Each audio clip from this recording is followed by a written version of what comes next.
Welcome to Donmar TV News Channel. He was suggesting. That was the word he used. I am suggesting that you look into the problem of the party list system, sabi niya. So that we can finally resolve this problem with the CPP-NPA. And then, of course, samantalahin nyo na, you can amend the economic provisions, sabi niya. Kamakailan iniugnay ng Pangulo ang Makabayan Bloc sa CPP-NPA. We are not advocating we are not engaged in armed rebellion.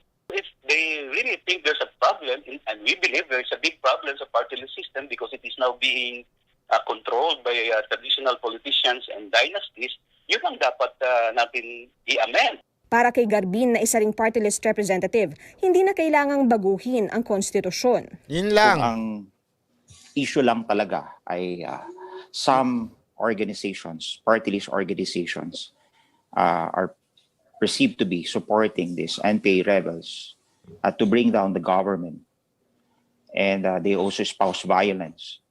Then a cancellation proceedings of their registration can be filed before the Commission on an Election. Ang Malacanang ipinauubayan na raw sa Kongreso ang issue tungkol sa party list system. Pinabulaanan din ito na may political agenda ang Pangulo sa pagsusulong ng Chacha. Hindi po nagbabago ang paninindigan ng Presidente na hindi po siya mananatili sa kanyang pwesto beyond June 30 of 2022. Tutol din ang Makabayan Bloc sa Chacha dahil sigurado raw na may political agenda ang mga nagsusulong nito. As mentioned by Senator Lacson, once you open up the floodgates, nobody can stop it. And talagang mag-i-introduce ng mga political amendments to lift the term limits, to remove the provision on anti-dynasty, and several others. Considering that the directive of the Speaker is to focus only on economic provisions, then the Speaker was the support of the supermajority. I think it will not be supported in the plenary. Inalmahan din ni Bayan Muna Party List Representative Carlos Zarate ang nais ng Pangulo na amyendahan ng konstitusyon upang matanggal ang mga party list group na di umano'y kaalyado ng makakaliwang grupo na CPP-NPA. Noong nakaraang linggo, sinabi ni Senate President Tito Soto na kinausap siya at si Velasco ng Pangulo tungkol dito. Hati po ako dito. Okay? Ano ko lang. Ang problema, dito pa lang, okay ako doon sa sinasabi nilang doon sa pag-o-open ng economy natin sa foreign direct investment. Okay ako doon sa pagtatanggal doon sa 60-40. Okay ako doon. Pero dito pa lang, sinusuplak na nila yung gusto ni Pangulong Duterte na tanggalin yung party list. Bakit to? Di ba pinapaliwanag ko naman sa inyo, kailangan ni Velasco manatiling speaker sa pamamagitan ng boto ng mga congressman o representative ng mga party list. So hindi niya talaga tatanggalin yung party list. Yan ang problema ko. Yan ang problema ko na actually medyo sabi ko nga self-serving in a way. Okay? Self-serving in a way itong gustong pagbabago ng mga kongresistang to. Avid Traveler, sagutin kita. Bakit ayaw ni Trixie Angeles sa pagtanggal? Hoy, wala siyang sinasabi dyan. Kilala ko si Attorney Trixie. Attorney Trixie is for constitutional reform. Ang sinasabi lang niya, based sa aking nabasa at based sa aking pag-uusap sa kanya, hindi kasi sure pa kung ano yung gustong mangyari ng Kongreso. Yun ang kanya. It's the same thing with me. Okay? Kilala nyo naman ako. Naglabas pa nga ako doon. I want change. Ako. Matagal ko nang pinaglalaban. Yung constitutional reform na yan. Ang problema talaga dito, itong nagsusulong na si Velasco. Yari tayo. Baka hindi ko sinasabing.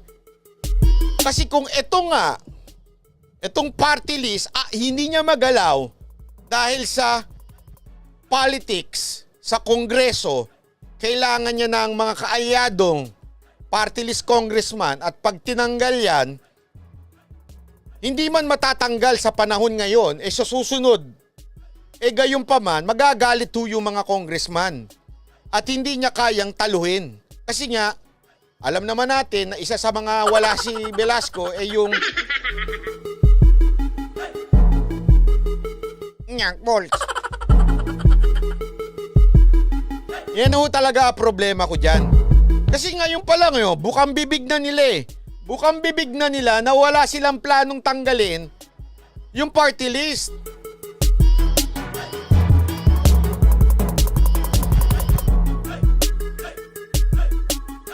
Oo. Sabi naman ni Attorney Trixie, narinig daw niya sa karambola, di, kanya-kanya nga hong pananaw yan. Kung siya, pabor siya sa... Hindi ko, alam yon, kung gusto niya yung party list, di walang problema. Walang problema doon. Ako, personally, dalawa lang yan. Kung maalis siya, kung maalis ang party list, maganda, maalis na. Pero kung hindi maalis ang party list, dapat maraming kumandidatong matitinong party list. So I would encourage, ayan, tulad niya, halimbawa, tama, Marcoleta, party list din yan, di ba? Pag hindi pa naalis yung party list, okay? Dapat tumakbo pa rin katulad nila Marcoleta sa party list. Akala ko ba ayaw mo ding tanggalin? Hindi! Gusto kong tanggalin ang party list, ha? Kung ako tatanungin mo, bakit tumakbo si Mocha? Kasi nga, naandyan pa. Okay? Naandyan pa ang party list. So habang naandyan pa at naandyan pa rin yun, mas maganda nang ma-replace ng mga kaalyado, ng mga alam nating hindi magiging salot. Kasi kung pababayaan lang natin yan, mapupuno yan ng mga... Kasi tandaan nyo iba ang labanan sa party list. Hindi yan yung, ito panalo. Hindi, nasa dami ng boto yan. Percentage ang party list. Depende yan sa ilang milyon ang bumoto. Kaya depende yan sa percentage. So, kung hindi maalis ang party list, dapat tumakbo yung mga gusto natin sa party list. Pero kung ako ang tatanungin mo, ayoko na sa party list.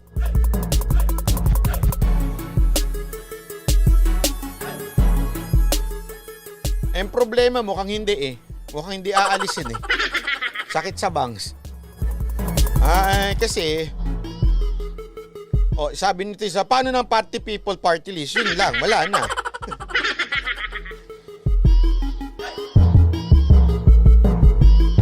Kasi meron din namang nang-aabuso sa party list, okay? Meron din talagang nang-aabuso yung mga mayayaman bumibili ng party list. Pero meron din naman talagang matitino. Sa katunayan nga, yung huli, yung napanood ko, yung 2016, ang advocacy niya is about helping cancer people. Especially gusto niyang taasan yung tax sa pagyoyosi, tsaka inom, something like that. Nakalimutan ko na kung anong pangalan ng party list na yun. Tapos meron siyang tawag dito, butas na. Alam niyo yun, dahil sa pagyoyosi niya.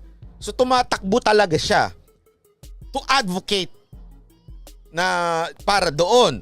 Yun yung mga masasabi mo, ito talaga tumatakbo kasi meron talagang advokasya. Pero meron din naman talagang inaabuso yung party list. Marami niyan.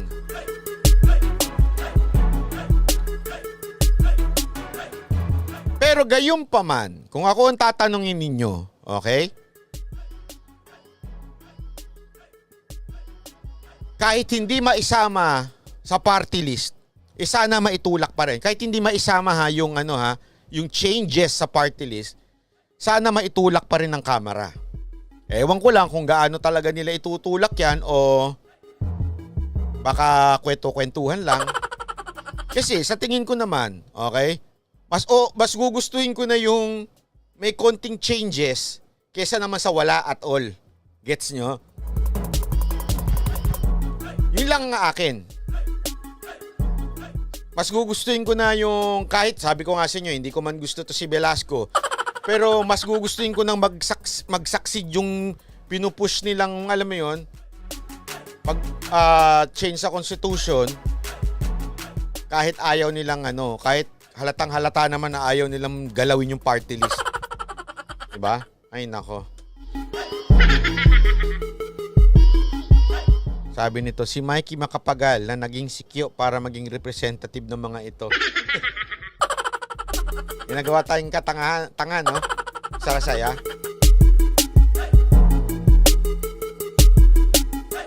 Pero kasi yung sinasabi nitong isang to, yung congressman na nagtutulak dyan, yung chairman, na kesyo maaalis naman daw yung party list na yan, kahit yung mga quote-unquote makabayan black na party list o yung mga komunista kunong party list, matatanggal daw to COMELEC. Ay, napaka-imposible niyan. Itaga mo sa bato. Napaka-imposible niyan. Unless, abay si Presidente talagang gumalaw doon sa COMELEC.